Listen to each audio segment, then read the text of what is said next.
सूफी ने लिखा कि तारी बुढ़ापा ऊपर थी तू आटलो तो सबक ले, बंदगी नो सबक ले।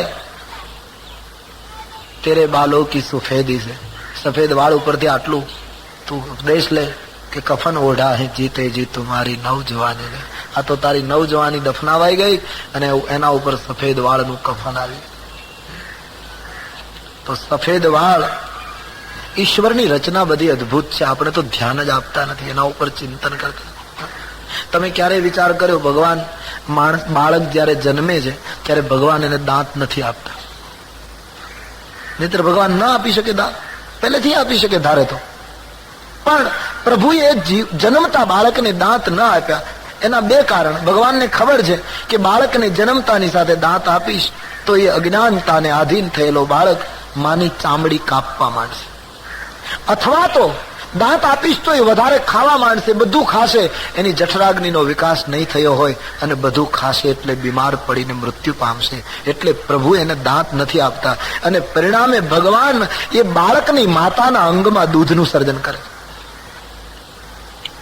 પણ પછી અમુક ઉંમર થાય બાળકની એટલે પછી દૂધિયા દાંત આપે. કેટલી સરસ વ્યવસ્થા છે ઈશ્વર. પણ એ દૂધિયા દાંત પછી અમુક સમય થાય એટલે પાડી નાખે. ભગવાનને એમ લાગે કે હવે જઠરાગ્નિ બરાબર થઈ ગઈ છે, હવે આ દૂધિયા દાંતની જરૂર નથી, પછી કાયમી દાંત આપે. જે આપણી અમુક ઉંમર થાય ત્યાં સુધી રહે. અને અમુક ઉંમર થાય, આધેડ ઉંમર થાય એટલે ભગવાન પાછા એ દાંત પાડી નાખે. નહીતર એમને રાખતા હોય તો શું, એને કઈ દાંતની બેંક કરવી જ ઉપર? એમને રાખે તો શું તકલીફ છે? પણ પાડી નાખે. એને ખબર છે કે આ ઘરડો થતો જાય, જઠરાગ્નિ મંદ થતી જાય, આના દાંત રહેવા દઈશ તો આ ખાવાનું બંધ નહીં કરે, ખાવાનું બંધ નહીં કરે તો પચાવી નહીં શકે, પચાવી નહીં શકે તો બીમાર પડશે, બીમાર પડશે તો બૂમો પાડશે, બૂમો પાડશે તો ઘરને હેરાન કર્યા કરશે. એટલા માટે પ્રભુ પાછા દાંત પાડી નાખે. આખી પદ્ધતિ હતી, આ યોજના હતી. પછી આપણે ભલે નવી વ્યવસ્થા કરીએ, એક વાત જુદી, માણસને આમ ગણીએ ને તો ઘરડું થવું જ નથી. ઘણા લોકોને છીક ખાય ને ચોકઠા બહાર પડે, પણ તોય રાખે. ઉધરસ ખાતા હોય ને ચોકઠા બહાર, પાછું છોકરાઓને કે લાવ તો મારું ચોકઠું પડી ગયું. એક છોકરો ચોકઠા અંબાવામાં રાખવો પડે. ઈશ્વરની આખી પદ્ધતિ છે. તમે शरीर विज्ञान एना पाछळ जे कहेवुं होय ते के हम लोग तो इस तात्विक अर्थों में इस घटना को घटाते जा रहे हैं. तमे विचार कर्यो छे अमुक उम्र थाय पछी वृद्ध माणसोनी याददाश्त ओછી થઈ જાય. શું કામ? એવું કયું મશીન અંદર ઘસાઈ જાય? તમે જોજો વૃદ્ધ માણસો આપણને મળે છે ત્યારે કહે છે, દીકરા હું તારું નામ ભૂલી ગયો, તું કોણ એમ પૂછશે. એનો અર્થ ઈશ્વરની આખી યોજના. ઈશ્વર એમ ઈચ્છે છે કે અમુક ઉંમર થાય ત્યારે સંસારીઓના નામ ભૂલ, હવે રામ નામ જપતો થઈ જાય. કારણ કે તને આ બધા વેવાઈઓના નામ યાદ રહેશે ને ત્યાં સુધી તું મારું નામ નહીં લે. इसलिए वो सब नाम को भुला देते हैं सरकार प्रभु. तो મુકુટનો ત્રાસુ થવું અને વાળનું સફેદ થવું એ નિવૃત્તિનું પ્રતીક છે. આવું જયારે જીવનમાં થાય ત્યારે માણસે ધીમે ધીમે જીવન રામને અર્પણ કરવાની તૈયારી કરવી. અત્યાર સુધી હૃદયની અયોધ્યા ઉપર કામ શાસન કરતો હતો, હવે હું રામનો રાજ્યાભિષેક કરી દઈશ, મારું હૃદય રામને સુપ્રત કરીશ. અવધપતિના મનમાં આ વિચાર આવ્યો છે કે મારી વૃદ્ધાવસ્થા આવી ગઈ છે, હવે મારે ગાદી રામને આપવી જોઈએ. પણ અવધપતિએ ભૂલ એ કરી કે તુરત જ નિર્ણય ન કર્યો. થોડા દિવસ ગયા પછી વશિષ્ઠજીની પાસે નિર્ણય કર્યો. હવે કોઈ પણ વિચાર ઉઠે પછી નિર્ણયમાં તમે થોડા દિવસ જવા દો તો મન એટલું ચંચળ છે, એટલું દગાખોર છે, મને તમને પાછા પાડી દેશે. સંતોના સંસર્ગમાં સતત રહેવાનું કારણ એક આ પણ છે. મારું તમારું મન બહુ વિચિત્ર છે. જેટલું સંત સાધુઓના સંગમાં અમુક અમુક સમયે તમે એના સંસર્ગમાં રહો તો એ મન સતત ભરાયા કરશે. જેમ થોડો વધારે અવકાશ થશે તો મન પુનઃ સતાવ્યા કરશે. એટલા માટે સંતોની પાસે રહેવાની સૂચના છે. કારણ કે મન બહુ ચંચળ છે. ચંચલમ હિ મનઃ કૃષ્ણ. હા, અને એ સંતોની પાસે જવાથી જ એમાં ક્રાંતિ થશે. ઈશ્વર આમ તો દરેકમાં છે, કોઈ વસ્તુ ઈશ્વર વગરની નથી, પણ સંતોમાં પ્રભુ પ્રગટ થયેલો હોય છે, સંસારીમાં અપ્રગટ હોય છે. આટલો ફરક.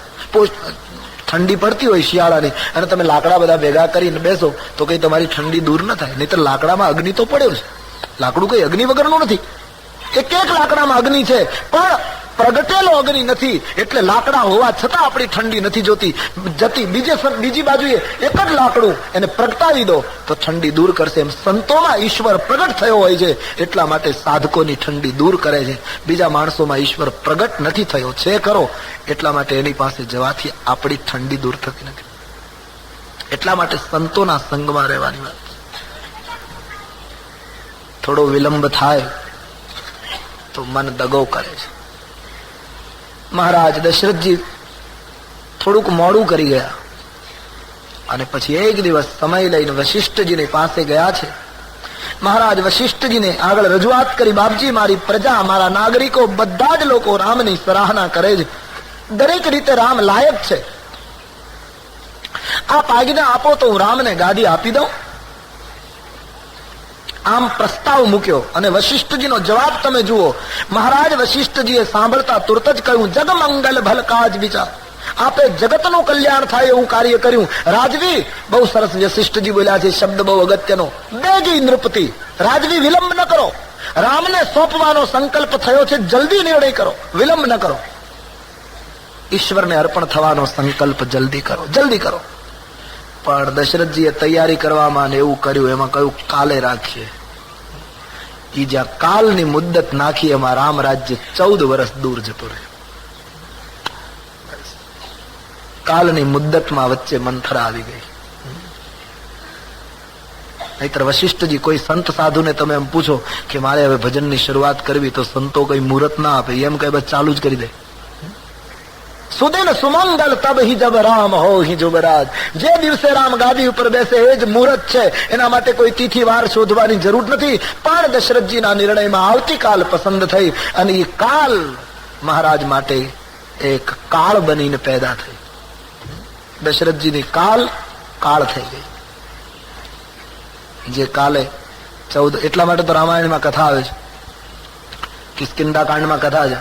ભગવાન રામજી ગુસ્સે થયા અને લક્ષ્મણને એમ કહેવા લાગ્યા કે સુગ્રીવ આપણું કાર્ય ભૂલી ગયો, આપણે એનું આટલું કર્યું અને 4 મહિના થયા એ વચન આપીને ગયો હતો કે હું સીતાજીની તલાશ લેવામાં મદદ કરીશ, પણ એ ભૂલી ગયો છે, હું કાલે એને મારી નાખીશ, એવું રામ બોલ્યા. લક્ષ્મણજીએ કહ્યું, મહારાજ અયોધ્યાને કાલનો અનુભવ સારો નથી, જો મારવો જોઈએ તો પછી આજે હું જ એને પૂરો કરું, કારણ કે આપણા પિતા કાલ કરવા ગયા તો 14 વર્ષનું આપેલું થયું. મહારાજ મારવો હોય તો આજે જ મારી નાખીએ. દશરથજીએ નિર્ણય કર્યો છે. વશિષ્ઠ મહારાજે કહ્યું, ભલે આટલા કુવાના જળ, આટલી નદીના જળ, આટલી વનસ્પતિ, આટલા ચોકો પૂરો, આમ નગરને શણગારો, આમ સૂચનાઓ અપાઈ ગઈ છે. આખા નગરની અંદર રાજ્યાભિષેકની તડામાર તૈયારીઓ શરૂ થઈ છે. કાલે રામનો રાજ્યાભિષેક. આ બાજુ ભગવાન વશિષ્ઠજીને પ્રાર્થના કરી, તમે રામને મહેલે જઈ રામને સૂચના આપો કે કાલે રાજ્યાભિષેક છે, માટે રામને જે કઈ નિયમ વ્રતો પાળવા ઘટે તે પાળે. વશિષ્ઠજી રામના દ્વારે ગયા. રામજી વશિષ્ઠજી પધાર્યા એ જોતા સેવક સદન સ્વામી આગમનું, સેવક સદન સ્વામી આગમનું, સેવક સદન સ્વામી આગમનું, સેવક મંગલ મૂલ અમંગલ દમનું,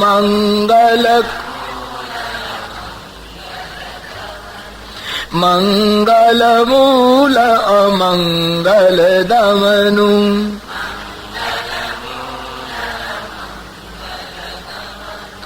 પ્રભુતા તજી પ્રભુ કિન્હ સનેહુ, પ્રભુતા તજી પ્રભુ કિન્હ સને. ભયવું પુનીત આજુ મમ ગેહુ, ભયવું પુનીત આજુ મમ. વશિષ્ઠજી પધાર્યા એટલે રામજીએ કહ્યું, બાપજી આપે પ્રભુતા છોડીને પ્રેમ કર્યો છે, મારું ઘર પાવન કર્યું. બાપજી મારું કામ હોય તો મને આશ્રમમાં બોલાવવો જોઈએ, પણ આપ સ્વયં આવ્યા, મને એમ લાગે છે મારા ભાગ્યનો ઉદય થવાનો.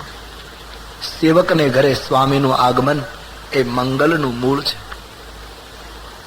મારે ઘરે આપ પધાર્યા પ્રભુ, અમે ધન્ય બન્યા. ભગવાને વશિષ્ઠ મહારાજનું સ્વાગત કર્યું, પૂજા કરી. રાઘવ, હા બાપજી, હું તમને એક સૂચના આપવા આવ્યો છું. શું? આવતીકાલે મહારાજ દશરથજી તમને અયોધ્યાની ગાદીનો રાજ્યાભિષેક કરે છે, યુવરાજ પદ સોંપે છે. માટે તમારે તમામ સંયમો પાળવાના, ધરતી ઉપર સુવાનું, ફળનો આહાર કરવાનો વગેરે નિયમ વ્રતોની સૂચના આપી છે. તમારે આટલું આજે કરવાનું. આવતીકાલે તમારું યુવરાજ પદનો પ્રસંગ છે. ગુરુ તરીકે વશિષ્ઠજી સૂચના આપીને જતા રહે. રામજીનો ચહેરો ઉદાસ થઈ ગયો. રામજી વિચાર કરવા લાગ્યા, 4 ભાઈઓમાં મને ગાદી મળે તે બરાબર નથી. કારણ કે જન્મે એક સંગ સબ ભાઈ. અમે 4 ભાઈઓ એક સાથે જન્મ્યા. અમારું બાળપણ, અમારું લગ્ન બધું એક સાથે, અમારા પવિત્ર વંશની અંદર બધી ક્રિયા એક સાથે થઈ જાય. બેમાલા યહ અનુચિત એકુ બંધુ બિહાઈ બડે અભિષેક. મારા પવિત્ર વંશમાં આ કાર્ય અઘટિત થાય છે. મારો ભાઈ ભરત રહી જાય અને મને ગાદી મળે તે યોગ્ય નથી. શું વિચાર હશે રામજીના? આટલા માટે એની કથા થાય. અયોધ્યાની ગાદી મળતી હતી, કોઈ સામાન્ય શાસન નહોતું. પણ જયારે ગાદી મળવાની વાત વશિષ્ઠજીએ કહી ત્યારે દુઃખ થયું. મારા ભાઈને શાસન મળવું છે. મોટાને જ ગાદી આપ્યા કરવી એ રઘુકુળની પરંપરા યોગ્ય નથી. મોટો નીતિ પ્રતિપાલક ન હોય, મોટો પ્રજાનો પાલક ન હોય તો પણ ગાદી એને જ આપ્યા કરવી આ બરાબર નથી. રામજીએ રઘુવંશની આ નીતિમાં ફેરફાર કર્યો. મોટાને જ ગાદી મળવી એ યોગ્ય નથી. લાયક હોય એને ગાદી આપવા.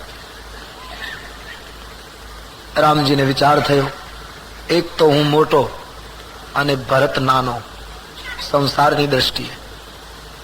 હવે એમાં હું પાછો અયોધ્યાનો સમ્રાટ બનીશ તો હું વધારે મોટો થઈ જઈશ, મારો ભરત વધારે નાનો થઈ જશે. રામજીને થયું આના કરતા જો ભરતને ગાદી મળે તો ભરત પણ મોટો બને અને હું પણ મોટો બને. ભરત અયોધ્યાનો સમ્રાટ બને એટલે મોટો થાય અને હું અત્યારે મોટો છું એના કરતા વધારે મોટો ગણાય છે. અત્યારે તો હું ખાલી ભરતનો મોટો ભાઈ છું, પછી તો અયોધ્યાના સમ્રાટ ભરતનો મોટો ભાઈ.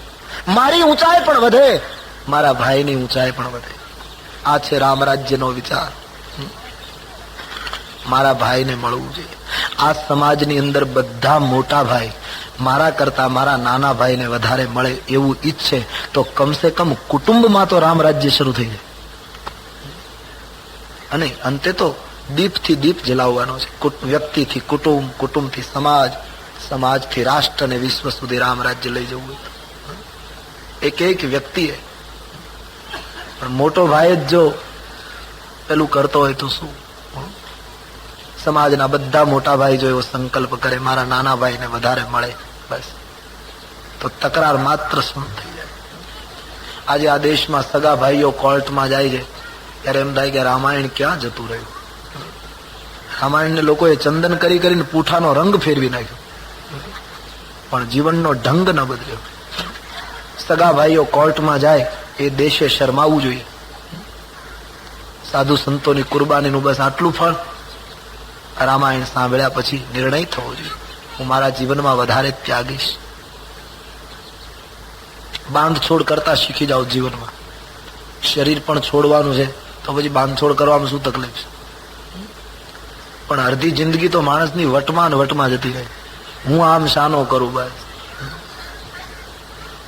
ભાઈ ભાઈ, પતિ પત્ની, પિતા પુત્ર, આ બધાના સંબંધોમાં બાંધછોડ કરતા શીખી જાઓ, જીવન હળવું થઈ જશે.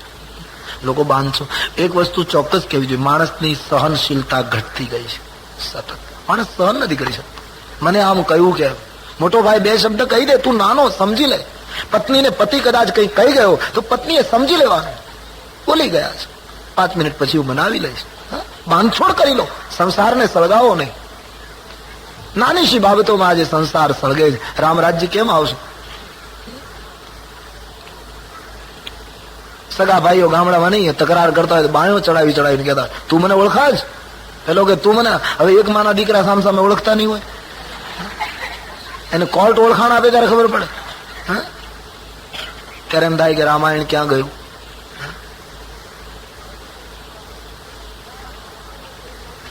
બસ રામાયણ એટલે એક વાક્યમાં જો કહું ને તો એમ કહી શકું, રામાયણ એટલે ત્યાગની હરીફાઈ.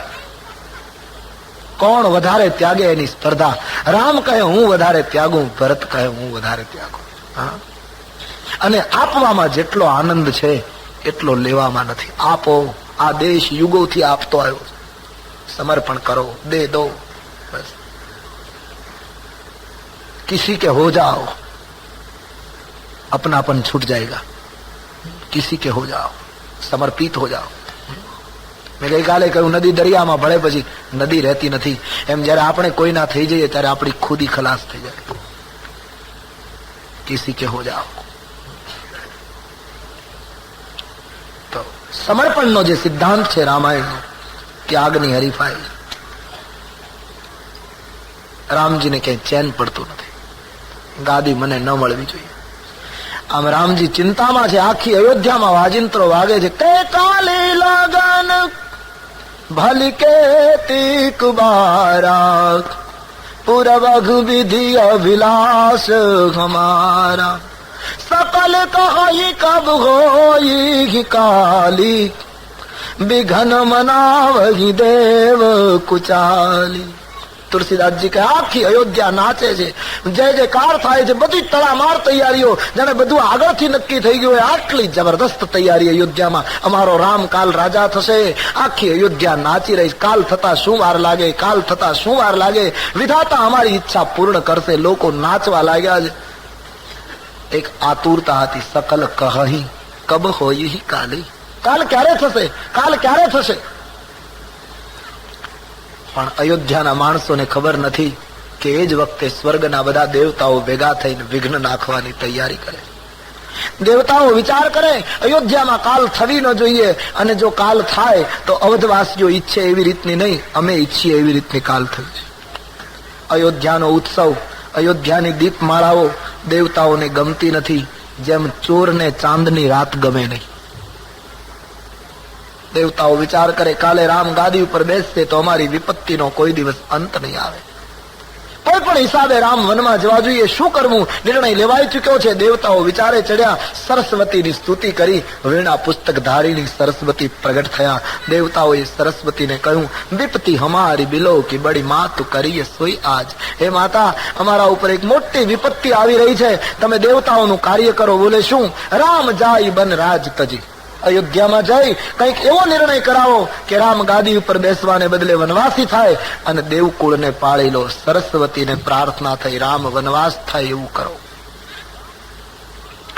સાંભળતા સરસ્વતી થોડા સમય માટે તો મુક્ત થઈ ગયા. દેવતાઓની ટીકા કરી. ઊંચ નિવાસ નીચ કર તુતી, ઊંચ નિવાસ નીચ કર, ऊंच निवास नीच कर तूती,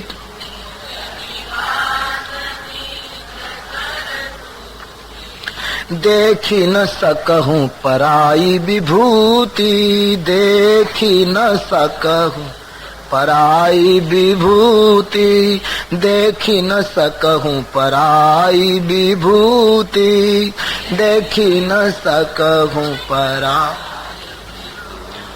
સરસ્વતીએ દેવતાઓની ટીકા કરી. તમે રહો છો બહુ ઊંચે પણ વિચારો બહુ નીચા કરો છો.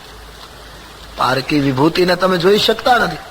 અરે દેવતાઓ, અયોધ્યામાં પ્રગટેલા દીપમાં આપણે એક દીપ વધારે પ્રગટી ન શકીએ તો કઈ નહીં, પ્રગટાવી ન શકીએ તો કઈ નહીં, પણ જે પ્રગટ્યા છે એને સ્વાર્થની ફૂંક મારીને ઓલવવાનો કયો અધિકાર? દેવતાઓ, હું આ કાર્ય નહીં કરું. દેવતાઓએ કહ્યું, માતાજી, રામ તો વિસ્મય અને હર્ષથી રહિત છે, એના ચિત્તને કઈ અસર થવાની નથી, અને તમે જો આ કામ કરશો તો કવિઓ તમારી પહેલી પૂજા કરશે. આ પરોપકારનું કામ છે, આખા દેવકુળને બચાવવાનો પ્રશ્ન છે. જગતમાં તમારી બુદ્ધિ પ્રેરક તરીકે પૂજા થશે. અને સરસ્વતીને દેવતાઓએ આ રીતે તૈયાર કર્યા. સરસ્વતી દેવ કાર્ય કરવા માટે અયોધ્યાના અવકાશમાં પ્રવેશ કરે. જય જયકાર અયોધ્યામાં થઈ રહ્યો છે. જેવા સરસ્વતીજીએ અયોધ્યાના અવકાશમાં પ્રવેશ કર્યો છે, મહાત્માઓ કહે છે કૌશલ્યા માને અપશુકન થવા લાગ્યા છે. માં કૌશલ્યા કઈ વસ્તુ તૈયાર કરતા હતા, હાથમાંથી પડી ગઈ. અયોધ્યાની અંદર થોડા દીપ બુજાવા લાગ્યા છે, અપશુકન બધાને અનુભવવા લાગ્યા છે. સરસ્વતી ફરે છે, વિચાર કરે કોની બુદ્ધિ બગાડું, એક રાતમાં મારું કાર્ય સફળ કરે એટલા માટે કોની બુદ્ધિ બગાડવી એ વ્યક્તિ શોધે છે. એમાં તુલસીદાસજીએ લખ્યું, નામ મંથરા મંદમતી ચેરી કઈ કઈ કેરી. કઈ કઈ ની ચેરી મંથરા નામની દાસી, એને સરસ્વતીએ જો. અહીંથી મંથરાનું પાત્ર શરૂ થાય છે. બહુ ભયંકર પાત્ર છે મંથરા. રામાયણમાં આવે છે બહુ થોડા સમય માટે, પણ ઉત્પાત બહુ કર્યું. મંથરા બહુ ભયંકર પાત્ર. હું તો ત્યાં સુધી કહું કે રાવણ કરતા એ ખરાબ પાત્ર મંથરા છે. એનું એક જ કારણ કે રાવણનું મૃત્યુ તો થયું એવું લખ્યું, પણ મંથરા મરી કે કેમ હજી એનો ક્યાંય તિથિ જ મળતી નથી. મંથરા હજુ જીવે છે. વ્યક્તિના જીવનથી રાષ્ટ્ર કે ગમે ત્યાં લો, સમર્પણની જગ્યાએ જયારે સ્વાર્થ આવે ત્યારે સમજવાનું મંથરાનો જન્મ થયો.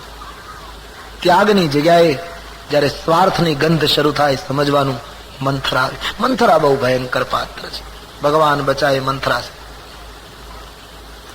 આખા રામ રાજ્યની આખી બાજીને જો પલટાવી હોય તો કારણ મંથરા બને. એ મંથરાને નિમિત્ત બનાવવાનો નિર્ણય કર્યો સરસ્વતીએ, અને મંથરાને નિમિત્ત બનાવીને આખી બાજી પલટાવવાની જે આખી યોજના, એ કથા બરાબર 3 વાગે. प्यार से बोलिए, बोलो रामचंद्र भगवान की, श्री बाल कृष्ण लाल की, सदगुरुदेव की.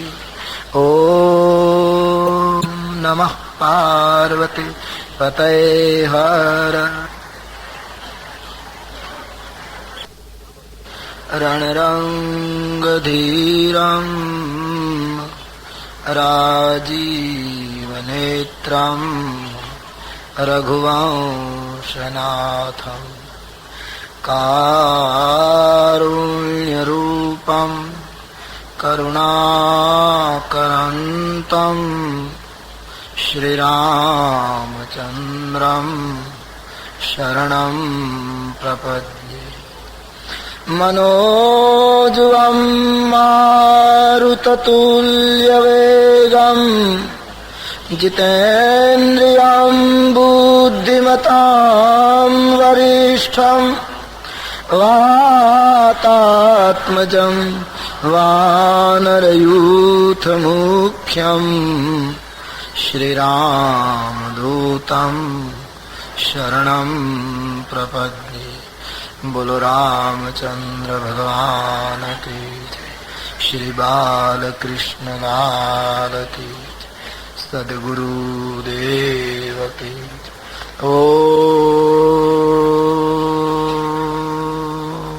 नमः पार्वती पतये हर हर महादेव. कैलासना शिखर ઉપર એ પવિત્ર કથા ભગવાન શિવ પાર્વતીને કહે છે. સરસ્વતી દેવ કાર્ય કરવા માટે અયોધ્યાના આકાશમાં ઘૂમે છે. એમણે મંથરાને જોઈ. મંથરાની બુદ્ધિ ફેરવી શકાશે એમ એમણે માન્યું, અને તુલસીદાસજીએ લખ્યું, નામ મંથરા મંદમતી ચેરી કઈ કઈ કેરી અજસ પિતા તાઈ કરી ગઈ ગિરામતી ફેરી. મંથરા નામની મંદમતી કઈ કઈની દાસી, એના માનસ ઉપર રજોગુણી માયાનો પ્રહાર કરી અને સરસ્વતીએ એની બુદ્ધિ પરિવર્તિત કરી.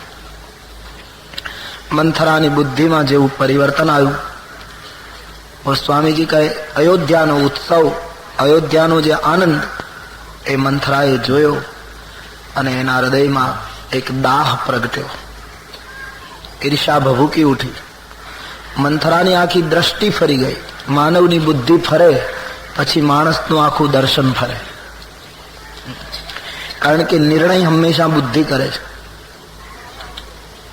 માણસની બુદ્ધિની ભૂમિકા બદલે માનવી આખો બદલી જાય છે. અયોધ્યામાં આનંદ અને ઉત્સવ તો ક્યારનો ઉજવાઈ રહ્યો હતો, પણ શરૂઆતમાં મંથરાને એની તકલીફ નહોતી. જેવી બુદ્ધિની ભૂમિકા ફરી એટલે એની એ વસ્તુ એને દુઃખ આપવા લાગી. જેને તેને પૂછવા લાગી, આટલો બધો ઉત્સવ શાનો છે? કોઈ આવવાનું છે શું? કોઈનો જન્મદિવસ છે?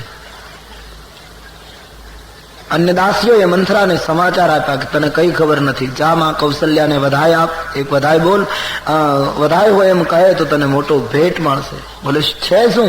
કયા આવતીકાલે રામનો રાજ્યાભિષેક છે. રામ રાજ્યાભિષેકના શબ્દ સાંભળતા કોઈ પાકી ગયેલા ગુમડાની અંદર અગ્નિનો તણખો મૂકે જેમ વેદના પ્રગટે એમ મંથરાને વેદના થઈ. કાલે રામનો રાજ્યાભિષેક સહન ન કરી શકે. ઈર્ષાનું માનસ લઈને મંથરા કૈકેયીના ભવનમાં પ્રવેશ કરે છે. મહારાણી કૈકેયીને કઈ ખબર નથી. મંથરા પ્રણામ કરીને ઊભી રહી, પણ મંથરાનું મૌન જોઈને મહારાણી કૈકેયીએ પૂછ્યું, અરે મંથરા, તું ચૂપ કેમ? તારો સ્વભાવ ઘણો બોલકો છે, તું વધારે પડતું બોલ બોલ કરે, આજે મૌન કેમ? છતાંય ન બોલી. બીજી વાર પૂછ્યું તો પણ ન બોલી. કૈકેયીને શંકા પડી અને કૈકેયી માએ મંથરાને પૂછ્યું, જલ્દી બતાવ, તું નગરમાંથી આવે છે, તું ચૂપ છે, મને શંકા પડે, જલ્દી ખુલાસો કર, અમારો રામ કુશળ તો છે ને? કૈકેયીએ પહેલી કુશળતા રામની પૂછી. આ એક વાક્ય એની સાબિતી છે કે કૈકેયીને રામ ઉપર કેટલો પ્રેમ હશે. આટલા દિવસથી પોતાનો પુત્ર ભરત મોસાળે છે, વિદેશ છે, છતાં ભરતની કુશળતા કૈકેયીએ પ્રથમ નહીં પૂછી, પ્રથમ કુશળતા રામની પૂછી. એ એની લાગણી બતાવે છે. સવાલ એ થાય કે આટલી બધી લાગણી હતી, આટલો બધો પ્રેમ હતો, તો પછી વનવાસ કેમ આવ્યો? પણ કોઈ પણ વ્યક્તિ માટે નિર્ણય કરવો હોય તો એના માતા પિતાને જોવા જોઈએ. એના માતા પિતાને જોયા વગર તમે વ્યક્તિ માટે સાચો નિર્ણય ન આપી શકો.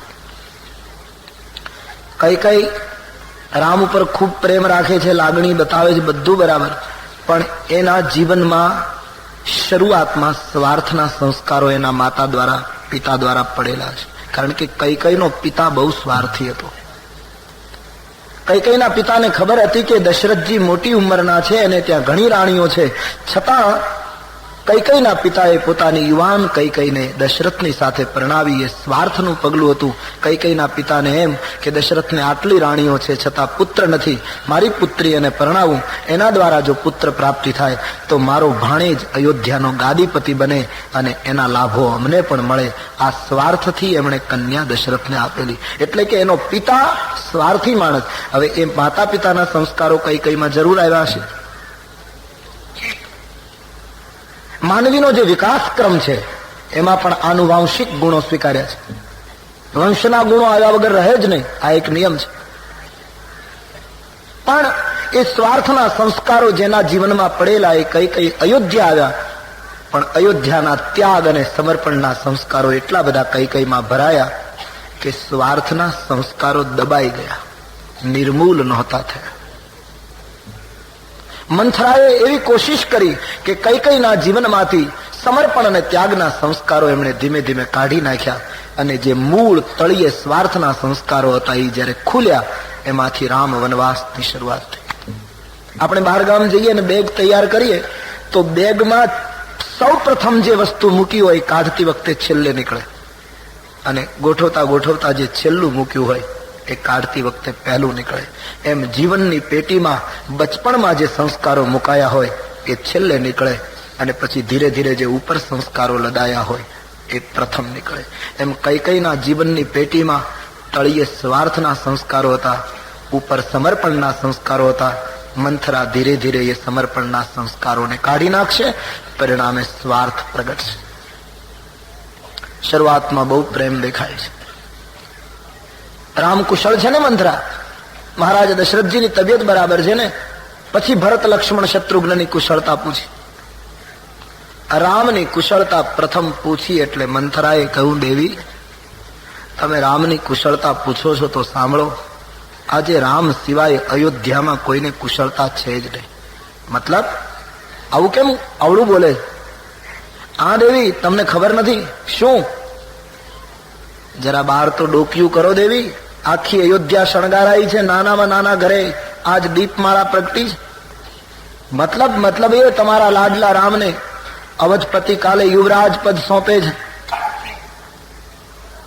નક્કી થઈ ચુક્યું છે.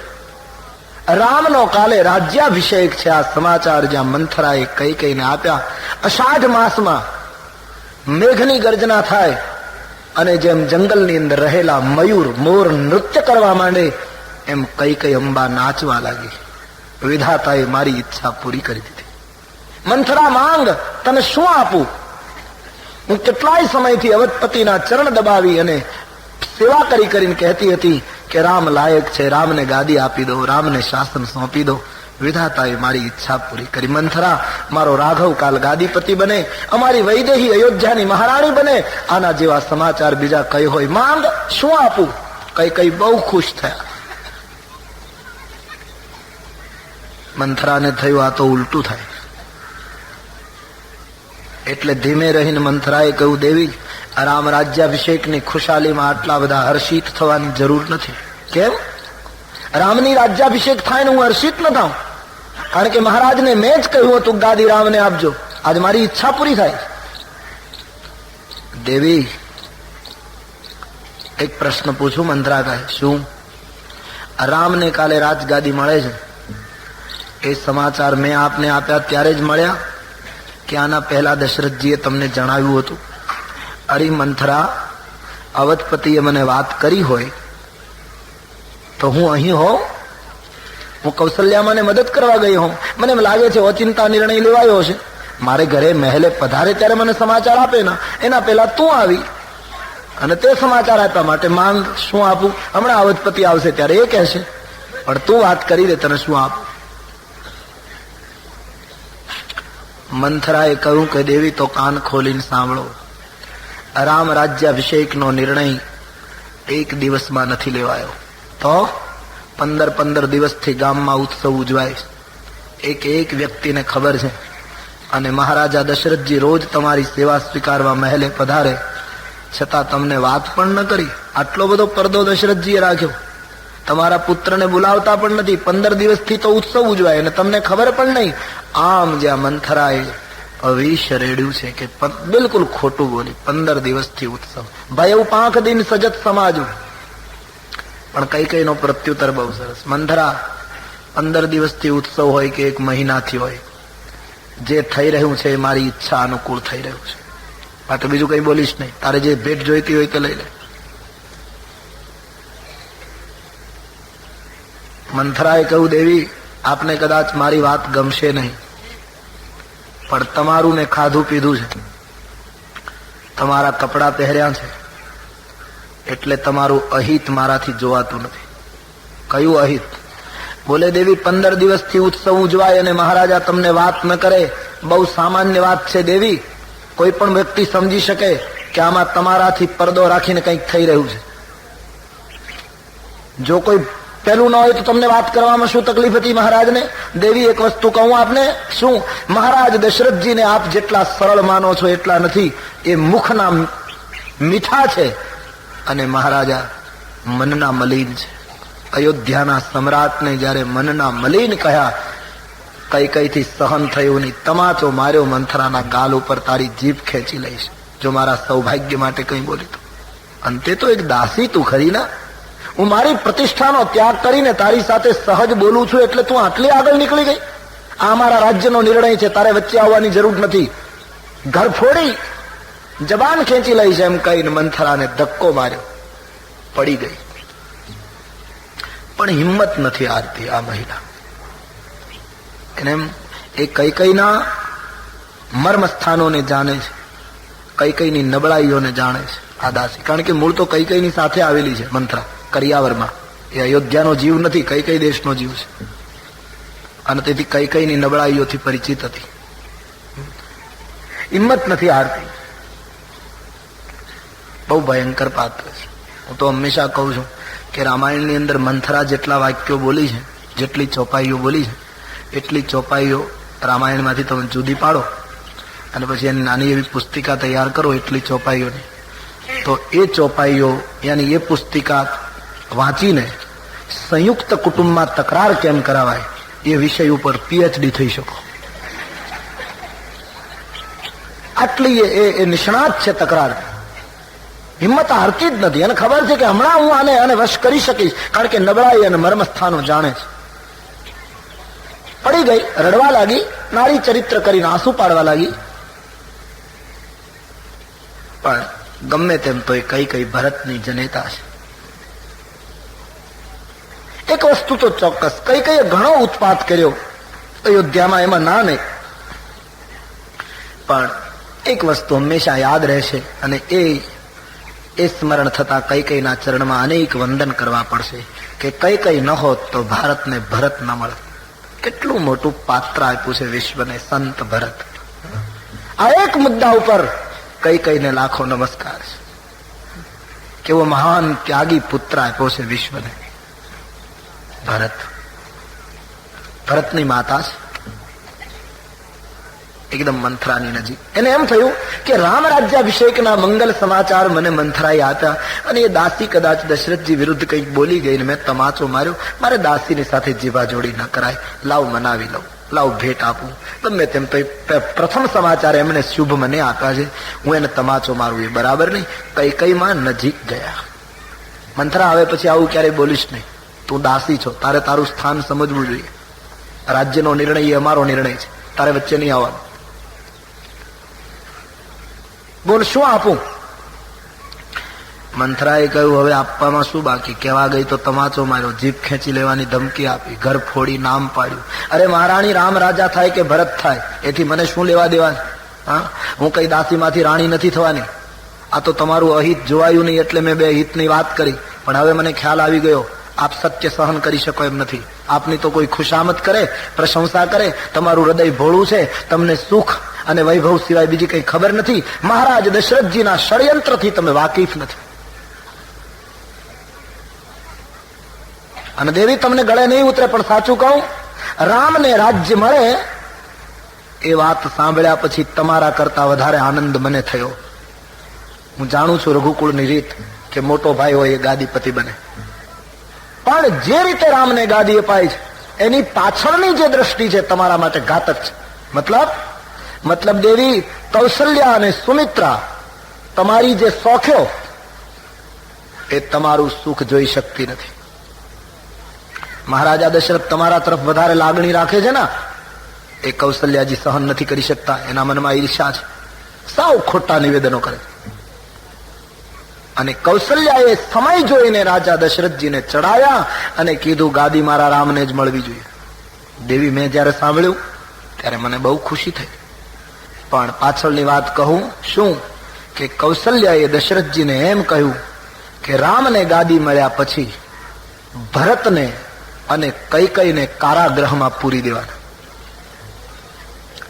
કૌશલ્યાએ દશરથજીને એમ કહ્યું કે કૈકેયી રામ રાજ્યાભિષેક પછી જો મારી દાસી બની અને મારા ચરણની સેવા કરે અને ભરત ગુલામી કરે તો બંનેને રાજ્યમાં રાખવાના, નહીતર કારાગૃહમાં પૂરી દેવાના અથવા તો દેશ નિકાલ કરવા. તમારા માટે કારાગૃહ નક્કી કરાયો છે કૌશલ્યાએ. જયારે કૌશલ્યામાનું નામ આપ્યું ત્યારે કૈકેયી બહુ ગુસ્સે થયા.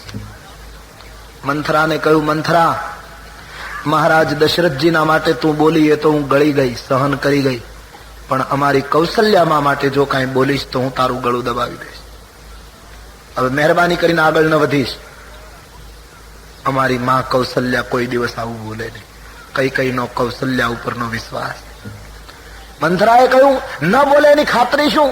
પોતાના પુત્ર માટે ગાદી કોણ રહી છે? નહીં મંથરા, માં કૌશલ્યા કોઈ દિવસ આવું બોલે નહીં. એની પ્રમાણ કે એક જ પ્રમાણ છે મારી પાસે. કૈકેયી કહે શું કે કૌશલ્યામાંના વિચારો જો આવા સ્વાર્થી હોય તો એને પેટે રામ જેવો દીકરો કોઈ દિવસ જન્મે નહીં. જેણે ભારતને રામ આપ્યો એ માના વિચારો આવા ન હોય. મંથરા, કૌશલ્યાને દોષ દઈશ તો તને પાપ લાગશે. મંથરા, તું સળગી જઈશ. રામ જનેતા આ ધરતીનો દૈવી સમાજ હજારો વર્ષ સુધી પ્રાર્થના કરે ત્યારે કોઈ એકાદ કૌશલ્યા ધરતી ઉપર નિર્માણ થતી હોય. બીજી વાર ધક્કો લાગ્યો, પણ હિંમત હારતી નથી. ધીમે ધીમે કઈ અને પૂછે છે, ભયંકર નિશાસા મુક્તિ મંથરા મર્મસ્થાન શોધે છે. દેવી, મારે તમને એક જ વાત કરવા દે કે કૌશલ્યા એ સાધુ છે, બધા સાધુ છે, પણ તો દશરથજીએ તમારી પાસે વાત છુપાવી કેમ? તમારા પુત્રને બોલાવતા કેમ નથી? આપને તો કઈ ખબર નથી. દેવી, હું ખોટું નથી કહેતી. રામને રાજ્ય મળે એમાં મને વાંધો નથી, પણ તમારા માટે બહુ મુશ્કેલી છે. મેં જ્યોતિષીઓને પૂછ્યું છે, આ તો તમને ખ્યાલ નથી દેવી, બાકી તમારું અહિત જ્યારથી મેં સાંભળ્યું છે ને ત્યારથી મને બપોરે જમવાનું ભાવતું નથી, રાત્રિએ નિદ્રા આવતી નથી. મંથરા કહે છે. અને જો હું ખોટું કહેતી હોઉં તો મને ભગવાન શંકરના સોગંદ છે. મંથરા કહે. મંથરાને શંકરને શું લેવા દેવા? હું શિવના સોગંદ ખાઈને કહું છું. બસ સોગંદ બોલતી બોલતી કઈને મંથરાએ સ્પર્શ કર્યો. કંઈક દેવી ઈચ્છા, કંઈક રામ ઈચ્છા, અને માનસ મંથરાના માનસમાં જે સરસ્વતીની રજોગુણી માયા હતી એ કઈમાં પ્રવેશ કરી ગઈ. અને જ્યાં એ માયાનો પ્રવેશ થયો છે ત્યાં ફિરા કરમ પ્રિય લાગી કુચાલી. આખા વિચારો ફરી ગયા. રાજભવન ચારે બાજુ ફરતો દેખાયો. આંખમાં લાગણીની જગ્યાએ ઈર્ષા પ્રગટ થઈ ગઈ. કઈનું શરીર કાંપવા લાગ્યું. સમર્પણના સંસ્કારો ઉડી ગયા અને બાપ દાદાના જે સ્વાર્થના સંસ્કારો જીવનને તળિયે પડ્યા હતા એ ખોલવા માંડ્યા. મંથરા, હા મંથરા, તારી વાત સાચી છે કે રામને રાજ્ય મળ્યા પછી મને અને ભરતને કારાગૃહમાં પૂરી દેશે? બોલે, ખોટું કહું છું દેવી? સત્ય તો કહું છું. મંથરા, મેં કોઈનું બગાડ્યું નથી, મેં સ્વપ્નમાં કોઈનું ખરાબ કર્યું નથી, મને આવી સજા કેમ મળે? મંથરા, તારી વાત સાચી લાગે છે. કઈ બોલે છે. આખા વિચારો પરિવર્તિત થઈ ગયા. મંથરા, તારી વાત સાચી લાગે. હમણાંથી રાત્રિએ મને ખરાબ સ્વપ્ન આવ્યા કરે છે. મંથરા, મારું જમણું અંગ ફરક્યા કરે છે. મારો શુદ્ધ સ્વભાવ, મને તો કઈ ખબર નહીં મારા માટે આવું રચાયું હશે. મંથરા, તારી વાત જો સાચી હોય તો હું એક વસ્તુ તને કહી દઉં. રામ રાજવી બને એનો વાંધો નથી, પણ હું અને ભરત કોઈની ગુલામી નહીં કરીએ. હું પણ રાણી છું, ભરત રાજકુમાર છે. હું મારે પિયર જીવન પૂરું કરી દઈશ, બાકી હું અહીંયા કોઈની સેવા નહીં કરું. આટલા શબ્દો જ્યાં કઈ બોલ્યા, મંથરાએ દાંતની વચ્ચે જીભ દબાવી. એને એમ થયું કે મારી યુક્તિ સફળ થઈ. નહીં દેવી, નિરાશ થવાની જરૂર નથી. તો મારે શું કરવું જોઈએ? દેવી, આપ મારું કહ્યું માનો તો હજી એક રાત બાકી છે રાજ્યાભિષેકને. એક રાતમાં ઘણું કરી શકાય. મંથરા, હું તણાઈ જવાની હતી, તું મને આધાર મળી ગઈ. પૂર્ણ શરણાગતિ સ્વીકારે. સ્વાર્થ આવે એટલે માણસ શરણાગત થઈ જાય. જીવનમાં 3 ભૂમિકા છે: તણાવવું, તરવું અને તારવું. હું ને તમે આ ત્રણેયમાંથી પસાર થતા હોઈએ.